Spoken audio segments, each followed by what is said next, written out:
And here now with the Magicians Sports Report is Jess Burton. Jess? Thank you, John.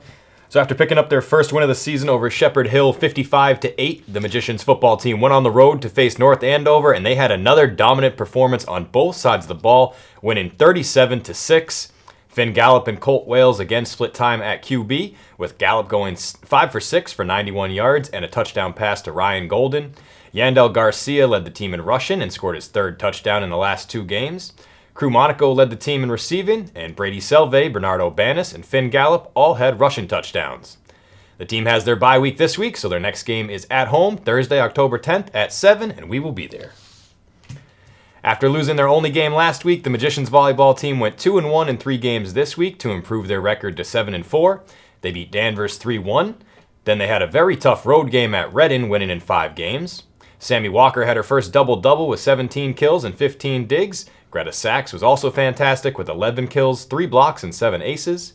And defensively, Megan Parkman was a huge contributor with 6 kills and 12 digs.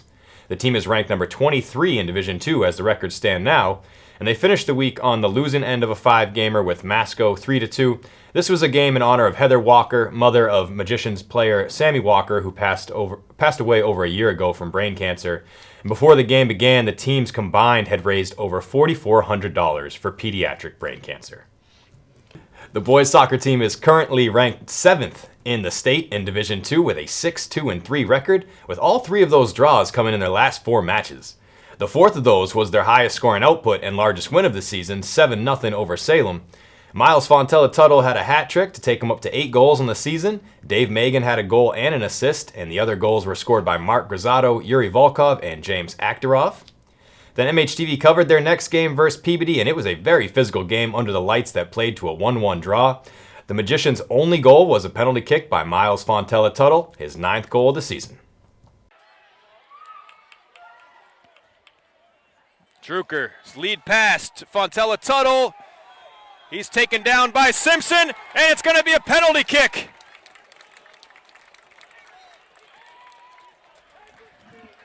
Huge break for the Magicians. And Fontella Tuttle knew exactly what he was doing, racing to the ball, trying to get up underneath Simpson, and Simpson tackled him from behind with no play on the ball. So Miles can tie it here. He does! Miles Fontella Tuttle, with his 9th goal of the season, ties it at 1.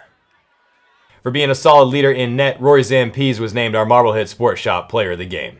You can see the full game on MHTV on Tuesday, October 8th at 7:30 p.m. and the 12th at 2:30 p.m., brought to you by our community partner, National Grand Bank, and it's also on our YouTube page. The girls soccer team is 4-3-4, and they are currently 5th in the state in Division II. They too knocked the Witches off their brooms with ease, winning their game with Salem 5-0. Courtney Hitzerich and Sid Ball, back from concussion protocol, had 2 goals apiece, and Lucy McDonald had the other along with an assist. It was the same score and a similar game script for the girls in their game with Peabody, tying the Tanners 1-1, with their only goal coming on a penalty kick, also by their team's leading goal scorer, Callie Gilmore, and she has 6 now. Last weekend, cross-country runners for both teams traveled down to Rhode Island for the Ocean State Invitational, which includes some of the best teams throughout New England, plus teams from New York, New Jersey, and even a team from California. There are 3 separate divisions of races: the Championship 5K, the Small School Varsity 5K, and the Freshman 4K. The varsity boys finished 9th in the Championship division. They were led by Nate Asa in 7th with a time of 16:03, and Will Cerruti finished 15th in 16:17. And Coach Heenan told me this was a really good learning experience for his runners, and he wanted to challenge them by putting them in the Championship 5K.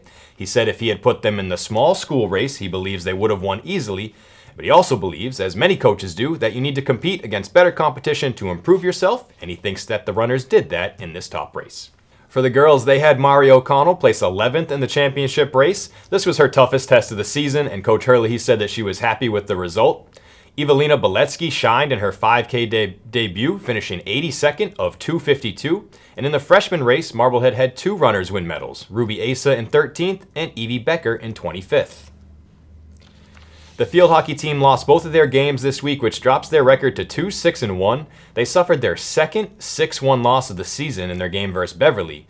And then we had their game versus Danvers covered. It was a 4-1 loss to the Falcons, who struck in each quarter. The Magicians' goal was a breakaway by Marblehead Sports Shop player of the game, Ava Salem, and here it is.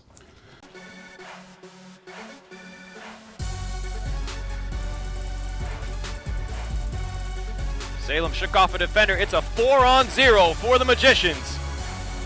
Salem scores! It's 2-1. A great job to shake the defender at midfield, get by the next two blue jerseys. And it was all Magicians up front. McLaughlin came out to make the save, and Salem just shot it by her.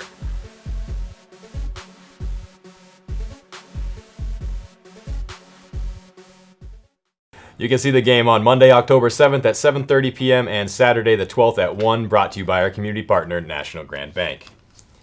And finally today, the golf team only had one match this week with Beverly, losing to the Panthers 45-27, but they are 9-3 overall, so they are still at the top of the standings. Be sure to check out the MHTV social media pages for highlights, scores, stats, and more. With the Magician Sports Report, I'm Jess Burton. John? Thanks a lot, Jess. And that concludes this week's Headliner. I'm John Caswell. On behalf of the entire news team here at MHTV, I'd like to thank you for watching and supporting Marblehead's truly local news source. Have a good week. We'll see you next time.